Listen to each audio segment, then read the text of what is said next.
my name is Zaina, and I'm going to attempt to teach you an isolation, which is a basic beginner move off of your body. So the move looks like this. You can go clockwise or counterclockwise. So, and you can do it with your right hand or your left hand.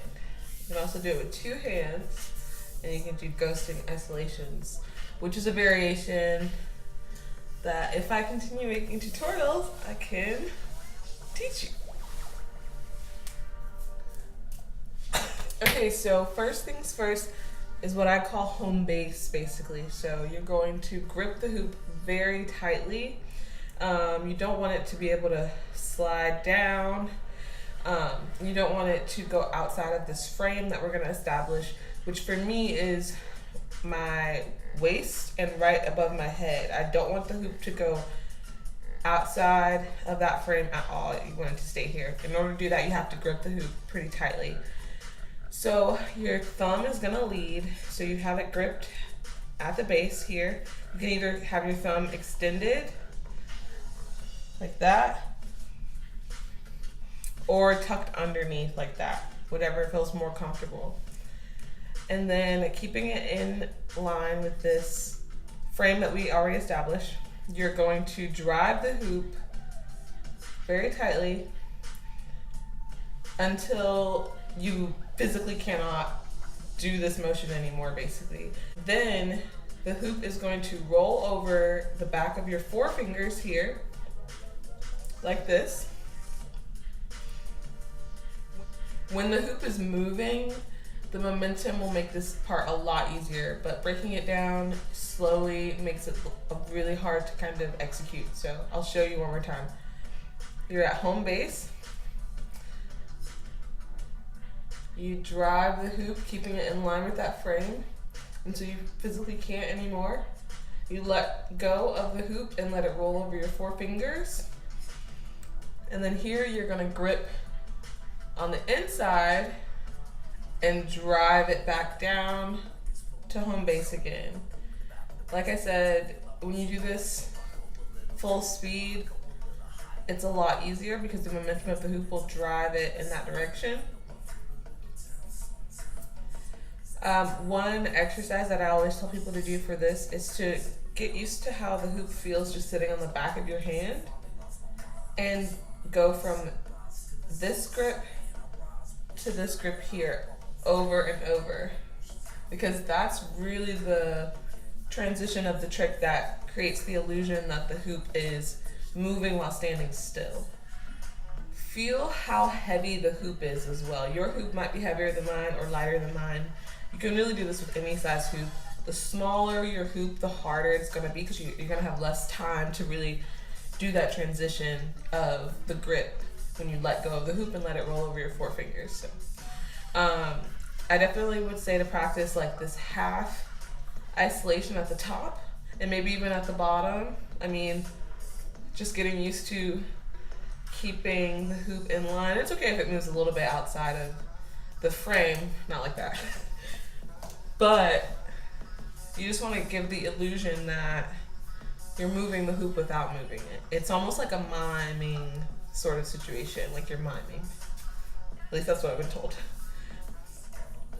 So the other trick to this is you're not quite letting go after a full isolation. Once you get it moving full speed, you'll really start to let go about halfway of your isolation, because the momentum of the hoop will continue it for you while you're making your transition of your grip. When you let go of the hoop and it rolls over your forefingers, that amount of rolling is enough for it to finish the isolation on its own. I hope that makes sense. So I'll show you. I've got it gripped at the base really, really tightly. When I get to where my shoulder can't go any further, I'm gonna let go quickly and then re-grip on the inside here. So that way is the most comfortable for me, but definitely try, if leading with your thumb doesn't feel right, try leading with your pinky instead and moving counterclockwise. It's the same exact protocol, you just are leading with your pinky instead of your thumb. And definitely keep in mind to keep your hoop gripped tightly, because you don't want this going on. You're not going to be able to get it to move like you need to. Another thing to make sure is to keep your shoulder in line with your wrist as much as possible when beginning to learn this trick. Eventually you'll be able to kind of just lazily do it off of muscle memory, but in the beginning, learning it, do not do this as I tend to see people kind of doing this thing or coming down too low. You really want it right out in front of you. Establish that frame like I said before, and keep it as straight as possible, so that you have, it's really coming, the move is really coming from your shoulder, as well as your elbow and everything, but your shoulder really needs to be engaged with this.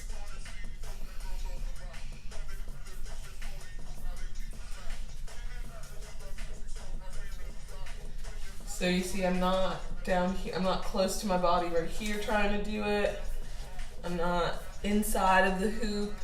It's got a good distance away from me so that I can get the grip that I need.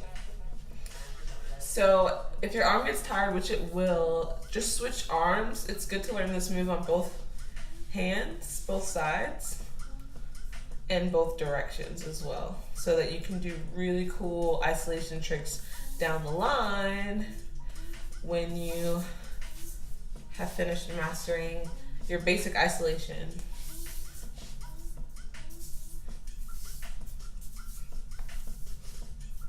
So I hope that helps.